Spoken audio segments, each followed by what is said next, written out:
Au nom du Père et du Fils et du Saint-Esprit et de la Mère de Dieu, ainsi soit-il. Dites-nous ce qu'il vous en semble. Est-il permis de payer le tribut à César ou non? Mais Jésus, connaissant leur malice, dit: Pourquoi me tentez-vous, hypocrite?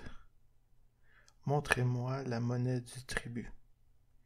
Et ils lui présentèrent un denier. Et Jésus leur dit: De qui est cette image et cette inscription? Ils lui dirent: De César.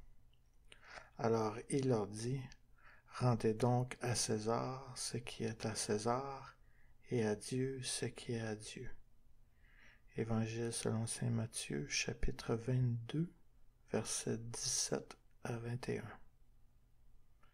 Ce passage de l'Évangile que vous venez d'entendre, contrairement à ce que plusieurs pensent parmi les défenseurs de la laïcité, ne fait pas référence à une séparation entre le politique et la religion, ou de l'Église, mais bien à une séparation entre une société qui relève de Dieu et celle qui relève de César, qui personnifie Satan, ni plus ni moins.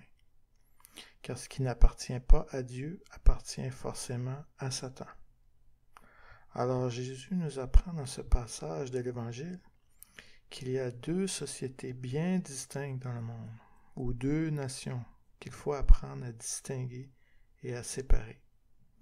Soit une qui est catholique, qui relève de Dieu, et l'autre qui est profane, qui relève de Satan, et donc qui n'est pas catholique. Alors à partir du moment où on se retrouve avec une république qui se prétend française, tout en ayant un gouvernement où tout ce qui relève de Dieu en est séparé, et cela au nom de la laïcité, alors cette société catholique qui se dissimule au sein de cette république se retrouve à être représentée par qui? Car tout ce qui incarne le gouvernement se dissocie de ce qui définit les catholiques, qu'elle prétend représenter. Ce gouvernement retrouve à représenter qui? Dieu ou Satan? C'est ça la véritable question qu'il faut se poser vis-à-vis un gouvernement qui prétend nous représenter, surtout lorsque ce gouvernement rejette ce qui nous définit en tant que catholiques. Alors que dirait Jésus dans une telle situation? Il dirait simplement: Rendez donc à César ce qui est à César et à Dieu ce qui est à Dieu.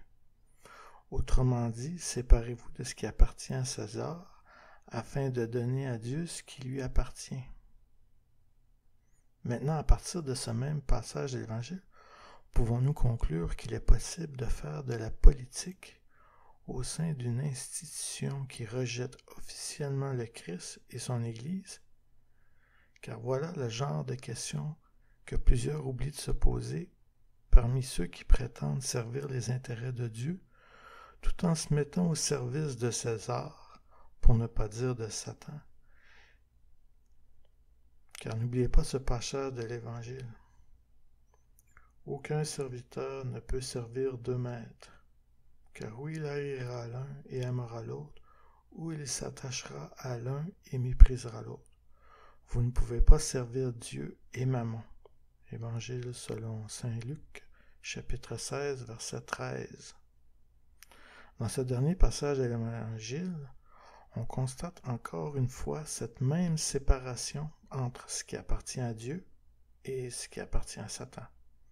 Alors ne serait-il pas logique que les catholiques apprennent à se séparer de cette république de Satan en voient leur obéissance à Dieu et à des institutions politiques qui le représentent réellement?